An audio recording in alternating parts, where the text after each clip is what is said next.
I like to consider myself a failure, or rather the product of failures. Now, the reaction this statement normally elicits is very negative. In fact, many of you might already be thinking less of me because I've classified myself as a failure. And the truth is, in a society that values success above all else, it's very difficult to see failure in a positive light. A 2015 LA Times article found that 1 in 3 adults has a fear of failure. This means that almost a third of our society is afraid to try new things because of a fear of imperfection or societal perceptions. And this issue is even more prominent in teenagers. I myself have many friends with this same irrational fear. So as I began my college admissions process, I found that many of the people close to me actually wouldn't tell me what colleges they applied to, for fear that they would be judged if they subsequently didn't get in. Now, coming from an environment that taught me to have no problem telling the world that I've been rejected from Stanford and Caltech, this attitude sparked my curiosity, and so I decided to research failure with the hope of finding some benefit from it. And what I found was quite interesting. You see, failure is not only beneficial to the learning process, but it is actually essential to your self-development.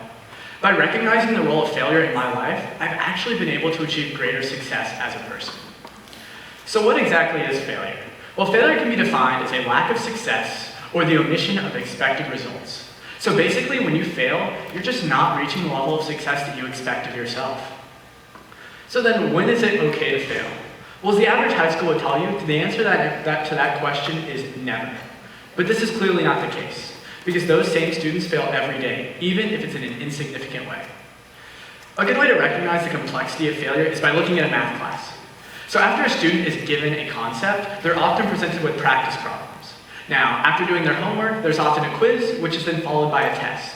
And what's interesting is that each of these are different opportunities to fail, with different lessons to be learned and repercussions to each. In the practice problems, the student is actually encouraged to make mistakes, to fail until they don't anymore. The quiz is an opportunity for the student to test their understanding, yet another opportunity for them to make mistakes that they can fix before the all-important test.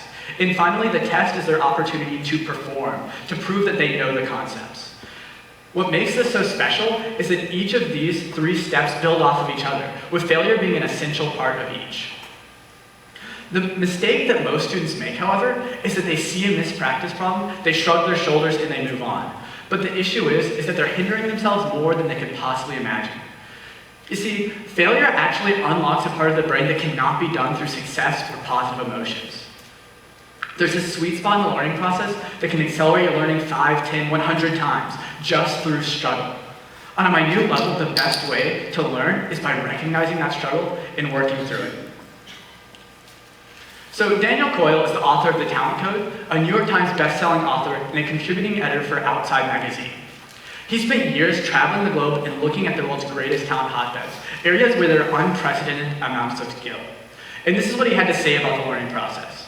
Every human skill, whether it's playing baseball or playing bog, is created by chains of nerve fibers carrying a tiny electrical impulse, basically a signal traveling through a circuit.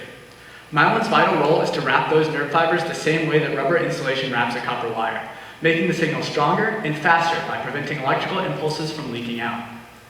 When we fire our circuits in the right way, when we practice swinging that bat or playing that note, our myelin responds by wrapping layers, adding a bit more skill and speed. The thicker the myelin gets, the better it insulates, and the faster and more accurate our thoughts and movements become. So when you decide to learn something, you're presented with options. Oftentimes what people do is they'll either run through a piece of music or they'll practice swinging a bat over and over again. But this is simply not the best way to learn. See, what makes myelin so powerful is it actually increases production during struggle, so you get more skill. A good way to look at this is by looking at a baseball player.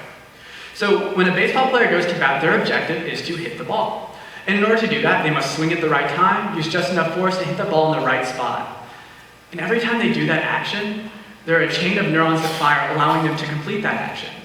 Now, what makes these skills so difficult is that there's only a small gap of time in which you can complete this action and be successful, hitting the ball. So let's look at 2 different scenarios. In the first scenario, the baseball player is hitting the ball every single time. They're performing within that small gap of success. See, the issue with this is that the person does not know what swinging too early or swinging too late is. They don't know what the bounds of their success can be. The other issue is that their myelin is wrapping the neurons in a way that spreads out over a range of successes. Now, another way to look at it is if you incite failure in your practice by purposely swinging too early or too late. So you're learning the boundaries of your successes, but not only that, you're producing more myelin that can be specified towards your peak performance. You can learn faster by inciting failure in your learning process. Another good way to look at this is by thinking about an airplane. So imagine that you are riding on an airplane when the cabin lurches and the captain suddenly tells you to put on your life vest. Would you know what the red tab meant, or even where the life jacket was on the airplane? How comfortable would you feel putting that jacket on, knowing that you only had seconds to do so and your life was on the line? Now let's imagine that before the flight you had the opportunity to mess around with this life jacket, to fiddle with the straps and try blowing it up yourself. Would you feel more comfortable now in that situation? You see, struggle can actually optimize your success beyond all observation. Failure is an essential part of the learning process that allows us to achieve greater success. On a minute level, we are made to fail and to fail hard. Now, recently I have been questioning an aspect of success on a much greater level. For many of us in high school and beyond, we participate in competitions or compete within the workplace. I've won and am part of band, robotics, and science fair, just to name a few. And in each of these competitions, I go up against a host of other people, all vying for the same titles. On robotics, I'm on one of more than 3,000 teams around the world, all vying for the title of world champion. And so that raises the question, if each of us is working just as hard as the other, who truly deserves to win? Well, in the end, whether success comes down to an extra hour of practice or just luck, faced with these odds, chances are you are going to lose. And this is a very difficult concept to grasp because it's similar in nearly everything in life, from sports to economics to academics. So then, what is the point? Why do we do these things when failure is almost certain? See, for many people, this is a reason for them to never pick up that bat or never take that AP class. We all agree that losing sucks, so shouldn't we just not do these things so we don't have to deal with losing? Maybe the risk is just not worth the chance of success. Now, this is an ideology I faced in many of my peers and many of my superiors as well. They're afraid to take the risk because of the chance of falling. People don't take that AP class because they're afraid of getting made fun of by their friends. People don't try out for the tennis team because they're afraid of getting cut. In short, people don't try because they are afraid to lose. Now, the issue is you can't succeed without doing this, without failing. Now, this concept was affirmed through my own experiences. I've always dreamed of going to a top-ranked engineering college, and more importantly, not having to worry about paying for college. And to be honest, through high school, I have failed a lot. 4 times I worked for months on region band music, only to come short of my goal, twice by only 1 spot. 4 times I worked for months on a robot, only to end with an early loss to the world championship or a crushing defeat. I worked for 13 years on a science fair project and still did not achieve my goals. I ran in 10 elections during my time in high school, and I only won 1 of them. Okay, so we get it. Maybe my time in high school should not be characterized as a list of successes. But maybe it can. You see, I just listed off a bunch of times when I failed, when I performed underneath my expectations. But in the end, the trophy was not what mattered. What mattered was the experience. I learned. And that is, to be fair, very easily said. But I think the true proof comes when you take something that society regards as an indicator of success and use that as your proof. College admissions. See, this realization came to me when I was interviewing at Georgia Tech for one of the world's most prestigious scholarships. Of the 150 to 200 people that I met there, I found that many of them did the exact same robotics program that I was part of. What was so interesting was that not a single one of them was from a world championship team. In fact, I was one of very few who even made it to the playoffs, let alone the world championships themselves. In fact, in my interview, the interviewers never asked me what my accomplishments were. They instead asked me about my experiences and times that I had failed and how I got past that. So while it may sound like I did not achieve my goals and that I failed, it ends up that my time in high school was characterized by captaining a team of 80 students on the world's top-ranked robotics team, getting my Eagle Scout, a 3-time principal French horn of the full orchestra, a marching band soloist, and to top it all off, a full ride to one of the nation's greatest mechanical engineering institutions. So while it may seem that I have failed, I've actually achieved greater success. In short, I realized what may be one of the greatest fallacies in a young person's mind today. Colleges don't care as much about your successes as they care about your experiences. Now, to be completely fair, failure as an end result is not always an option, especially when you have a nation or a whole globe depending on you. This was the case in the Apollo missions, where they had literal lives at stake and an entire nation's integrity. But that is not to say that those engineers did not fail. See, it was only through 10 years of unsuccessful test launches and rigorous testing that they were able to develop a reasonably safe solution that could get a man to the moon and back again safely. And even then, there have been multiple launches in recent history that have proven fatal. I hope by this point you're realizing that despite giving your all to a goal, it is still perfectly normal and reasonable to fail. In my mind, the question should not be, will I fail? The question should be, when will I fail? Now, so how do you go from failure and turn that into fulfilling your dreams? Well, luckily for us, the answer is very simple. You must learn. You must take that failure and use it as something to better understand yourself and better understand the world around you.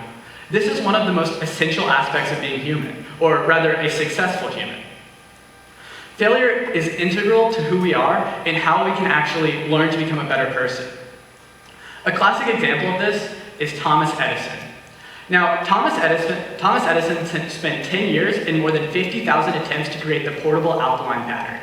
But after his 10,000th fail, he said, "I haven't failed 10,000 times.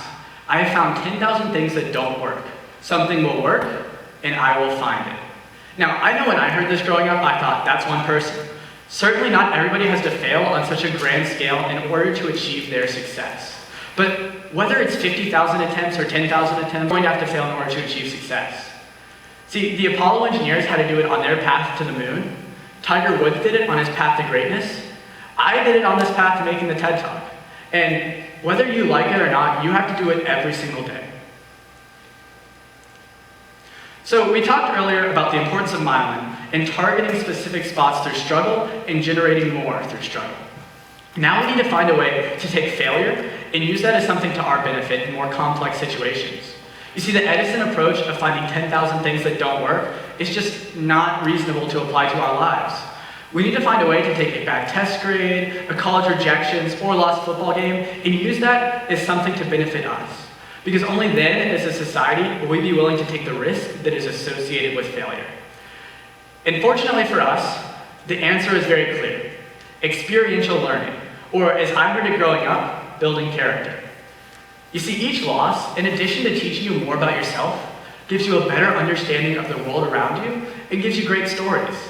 If I hadn't gone backpacking in the mountains of New Mexico for two weeks, I wouldn't have the scars to prove it, but I also wouldn't have the memories of the sunrises in the mornings. If I hadn't joined this robotics team, sure, I wouldn't have lost 4 world championships, but I also wouldn't have made these lifelong friends, professional, international connections, and seen this fulfillment of my college dreams. In the end, the harsh truth is, we are going to fail. The key to success is taking that failure and turning it into something positive. Our brains are hardwired to perform better under failure, and the only thing stopping us is a fear of what that failure brings. See, this is a very essential issue in our society, because only then will we be able to achieve success. The greats are the ones who are not afraid to fail on the world stage, and if we are not individually willing to do that, we will not be able to achieve our greatest aspirations. So now is the time to fail and the time to learn. The lessons that I have learned from my failures have been the most important in making me who I am today. Learning from failure is absolutely essential to developing yourself as a person. So the path forward is clear. We must learn more from failure as a society in order to achieve greater success. We must fail harder. Thank you.